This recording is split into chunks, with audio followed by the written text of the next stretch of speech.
Today I'm going to be giving you my top tips on how to eat for IBS.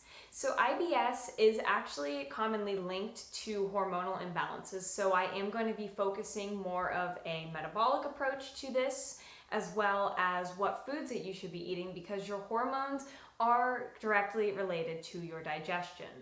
And I also want to say that managing your IBS and hormone imbalances is way more than just your food. Yes, it does play a very critical role in helping you manage your IBS and hormones, but there are also many other factors like your sleep, your lifestyle, your stress management, and various other factors that can impact these things.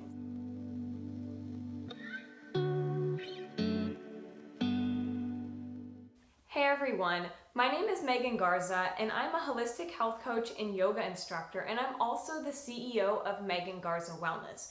Now before we get into it, if you want to know more about foods to eat and how to eat for your IBS, go ahead and click the like button down below. So this topic does hold a very special place in my heart because I was once where you are today. I was struggling with really bad IBS, a lot of bloating, gas, severe abdominal pain, hormonal imbalances, and I had a lot of cystic acne, painful periods, really poor sleep patterns, and I just overall did not feel good. I did not feel myself. My IBS was really holding me back in life. And that's why I started my pursuit of holistic health and learning how to manage it while helping others manage theirs naturally as well. So typically fad diets will kind of teach you what to eat, but they won't tell you exactly why or how, and most of them are incredibly focused on restricting. And while an elimination diet can be good for a short period of time to help you eliminate and identify any underlying triggers, it can also be really bad long term, not only for your mental health, but also for your physical health of nutritional deficiencies. And it's just not a really sustainable lifestyle to be constantly restricting a large amount of food or different types of food. Not only am I going to be talking to you about what foods you should be eating, but also why you should be eating these foods and what qualities or properties of foods to look for. So more of a how should I eat for IBS rather than what food should I be eating. So more to give you a deeper understanding as to learn why exactly you should be doing what you're doing.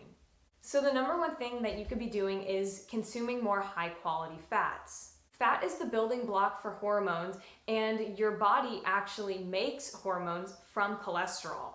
So getting rid of things like vegetable oil out of your diet is going to be a really critical part in this. So by eliminating cottonseed oil, grapeseed oil, safflower oil, canola oil, these are all incredibly inflammatory to the body, but they are also incredibly high in PUFAs. So not only does this make it harder for your body to burn fat, but it actually tells your body to start storing fat. So not only when you're storing fat, this puts you more in a suppressed state of metabolism. And if you are in a suppressed metabolic state, your digestion is also going to be suppressed and not what it should be as well.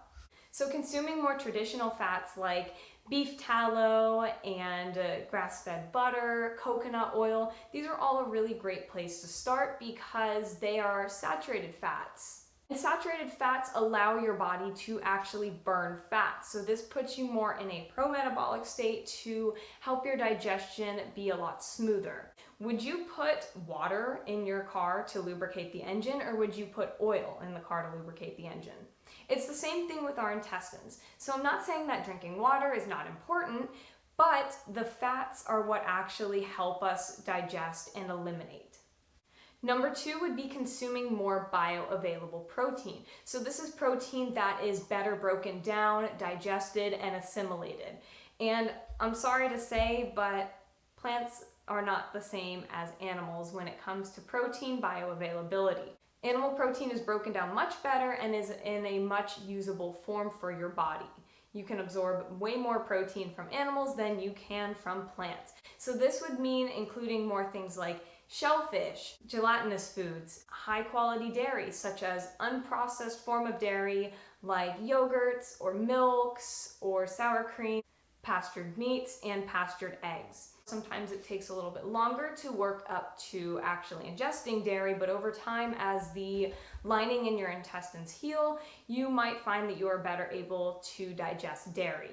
So I know a lot of people say like, oh, well, I really don't crave meat, or I have a hard time digesting meat, or I don't really want it, but meat actually triggers your body to produce more stomach acid, and stomach acid is critical to your body because this is what breaks down your food so that way it can be digested.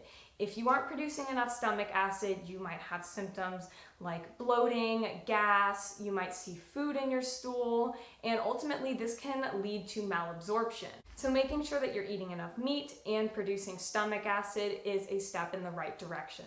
Number 3 would be easy to digest and nutrient-dense foods. So we often look at plants, and I see a lot of people in the health community saying, oh, well, plants are really nutrient dense and they're easy to digest, but that's really not the case. You know, you look at plants and you see that they're full of lectins, they're full of phytates, oxalates, and all kinds of anti-nutrients. So basically these plants are going to inhibit the nutrients that your body can absorb. So if you're eating a meal high in calcium and high in magnesium and zinc, and then you take a big heaping serving of plants that are hard to digest, like a lot of raw cruciferous vegetables or a lot of kale, this can actually prevent you from absorbing these necessary nutrients. Rather than having a plate full of leafy greens that are really rough on your intestines, switching that to foods that are a lot more nutrient dense and easy to digest, like liver or fruits or beef or some kind of meat, would be a really wise idea here, because the whole idea is to make the digestive process as easy for your body as possible. Number 4 would be easy to digest carbs. So you want to pair your carbohydrates with your protein, because protein lowers your blood sugar, whereas carbs increase it. And also adding a fat to that will further help slow the absorption of your glucose into your bloodstream to help your blood sugar levels stay more stable and manageable throughout the day. So some ideas of healthy carbs that you can choose would be something like fruit, like papayas, pineapple, melons, watermelon, pears, peaches. All these fruits are a really excellent source of vitamins and minerals, and they're really easy to digest as well. Root vegetables and starches, so things like potatoes, butternut squash, acorn squash, spaghetti squash, these are all another really excellent source of carbohydrates. High quality dairy is also another really great idea. So if you can tolerate high quality dairy, definitely do it.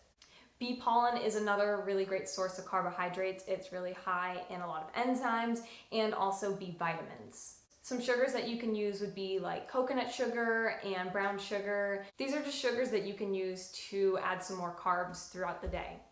And lastly, read your ingredient labels. This is so important, because we're often really focused on restricting this food or restricting that whole macronutrient or whatever the case may be, and a lot of times it slips our minds to actually read the ingredient labels. So this is important to make sure that you're avoiding things like food dyes, artificial and natural flavors, carrageenan, any kind of gums. These things are really going to wreak havoc on your intestines, making the whole digestive process a lot harder.